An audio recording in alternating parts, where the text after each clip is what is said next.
Hein?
De lait pour la fromagerie et les fermiers savoyards.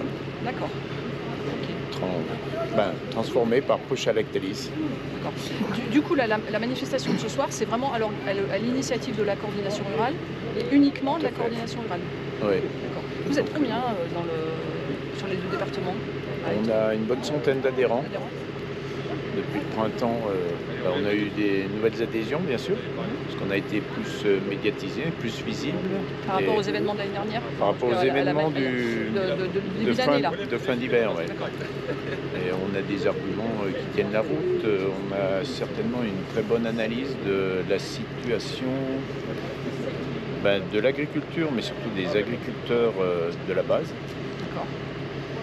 Voilà, nous, on s'engage pour défendre les agriculteurs, leurs intérêts et surtout leur avenir, avant de défendre les filières. Parce qu'on s'aperçoit qu'on crée de la richesse, de la valeur ajoutée avec notre savoir-faire sur nos exploitations, mais ce ne sont pas les agriculteurs qui en profitent. Il y a de moins en moins d'agriculteurs dans les exploitations, de plus en plus de monde qui gravite autour de nous. Et, nous, on ne connaît pas trop les RTT, les vacances, mais surtout leurs revenus. Et on est de moins en moins d'agriculteurs dans les territoires, ce qui est très néfaste par rapport à la population grandissante autour de nous.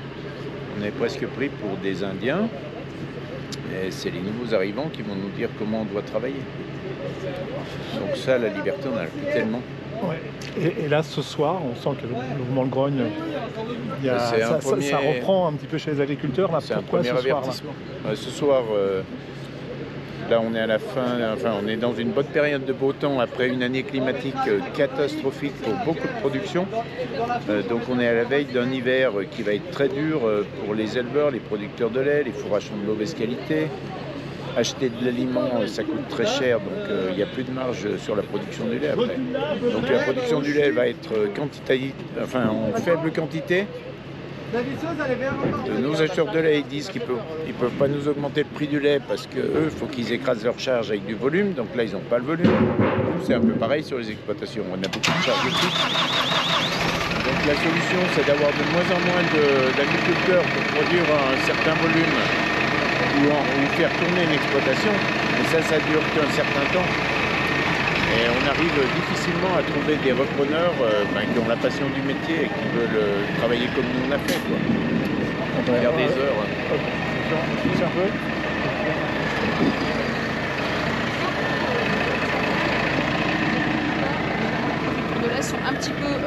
préserver? Les difficultés, vous constatez quoi sur le terrain, ici? Il faut être très objectif là-dessus. Bon, en Haute-Savoie, sur les Savoies, il y a différentes zones. Il y a la zone qui a le prix du lait le plus élevé, c'est la zone du Beaufort, qui est en train de souffrir parce que il y a des distributeurs qui ont forcément augmenté trop leur marge. Et le prix du fromage, quand il arrive au consommateur, il devient inabordable pour certains consommateurs qui ont peu de moyens. Et malgré qu'on est dans des départements riches, ces gens-là, on les côtoie tous les jours, il y en a peut-être de plus en plus. Bon, les autres zones, moi je suis dans la zone IGP, donc c'est la zone qui a le plus faible prix du lait. Ça fait ou pas? C'est pas si mal que ça. Oh bah. Non, non, mais c'est bon, à travers là, il va bien. C'est quand même c'est moi, j'ai mis là pour décharger tout le temps. Peut-être que je l'avance, c'est mieux. Hein. C'est ce que j'étais en train de me dire.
J'ai vu voir le préfet.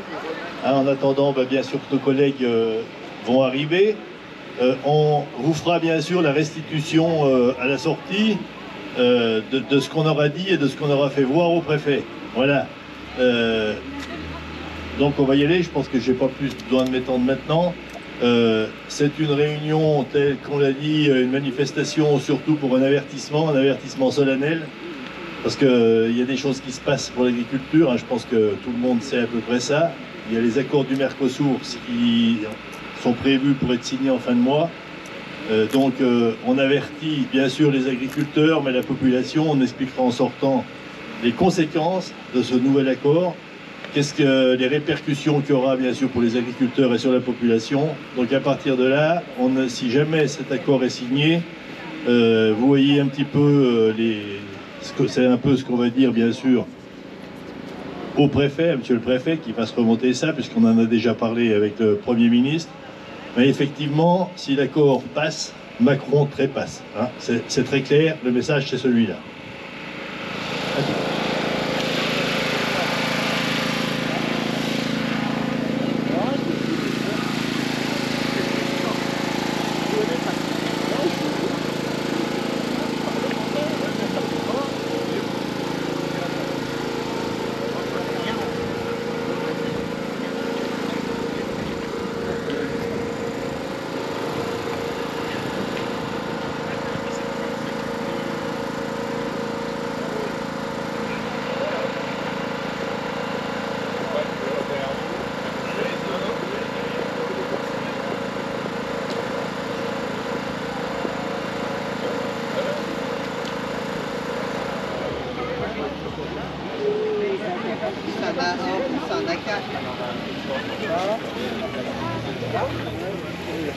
Là.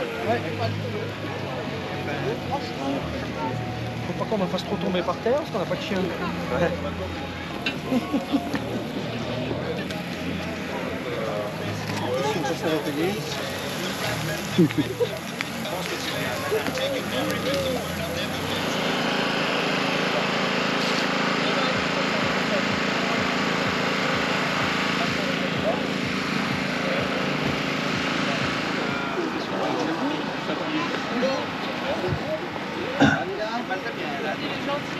On va vous faire un petit compte rendu. Donc vous allez voir après le compte rendu, en fait on vous passera sur l'écran ce qu'on vient de faire voir à monsieur le préfet. Donc déjà il a accepté de nous recevoir à cette heure-là. De toute façon tout est quasiment dit dans cette vidéo que vous allez voir et qu'on va vous projeter. C'est bien sûr le moment qui vient, c'est par rapport au Mercosur, c'est le sujet essentiel pour l'agriculture, mais au-delà de l'agriculture. Je pense que ceux qui auront le temps, vous regarderez cette vidéo, elle doit durer un quart d'heure, mais même pas, oui, c'est une dizaine de minutes. Mais au moins, ce n'est pas des syndicalistes qui le disent, puisque c'est des journalistes spécialistes de la question. De toute façon, si cet accord est signé, je pense que l'agriculture, c'est presque un coup d'arrêt. C'est ce qu'on appelle un peu un agricide, c'est ce que vous voyez sur les panneaux. C'est un plan social qui est à peu près coefficient 1000 de ce qui se passe à Michelin. Hein. Donc c'est au moins 40 000 exploitations qui dégageraient, mais de toute façon le revenu des autres, on ne peut pas s'aligner. C'est très clair qu'on ne peut pas s'aligner sur les standards de production du Brésil, du Paraguay, de l'Uruguay. C'est des SMIG, enfin, c'est des salaires moyens de 250 à 350 euros, quasiment pas de protection sociale. Donc nous, l'agriculture, elle met ça forcément en avant. Mais si on va dans ce secteur, si cet accord est signé, c'est pas que l'agriculture, hein, c'est le reste de la société. À terme de 10 ou 15 ans, il faudra accepter de vivre comme les autres. Je crois que personne ne le veut. Alors, l'État nous dit l'accord, on ne le signera pas. C'est ce que Macron a dit en début d'année aux agriculteurs.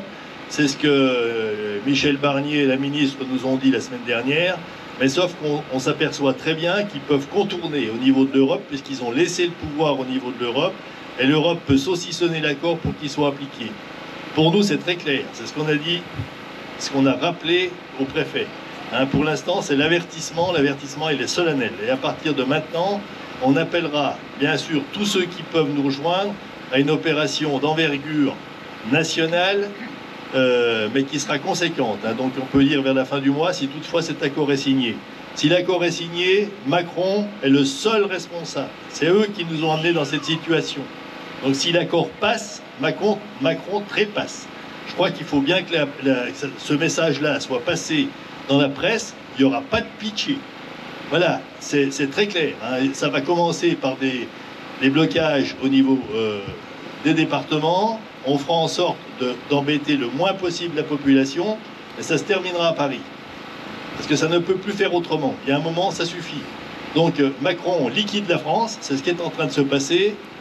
Et pour ceux qui sont agriculteurs, en fait, la FNSEA et son président liquident les agriculteurs. Puisque dans le coup, ils sont tous concernés. Notre grand syndicat national majoritaire, en fait, ils ont des coopératives qui travaillent déjà à l'international, qui sont déjà implantées au Mercosur, au Brésil, pour le sucre et tout ça. Donc si on met production par production, et c'est ce qui va vous être projeté sur l'écran, on y passe tous à terme. Donc on ne se résout pas à ça.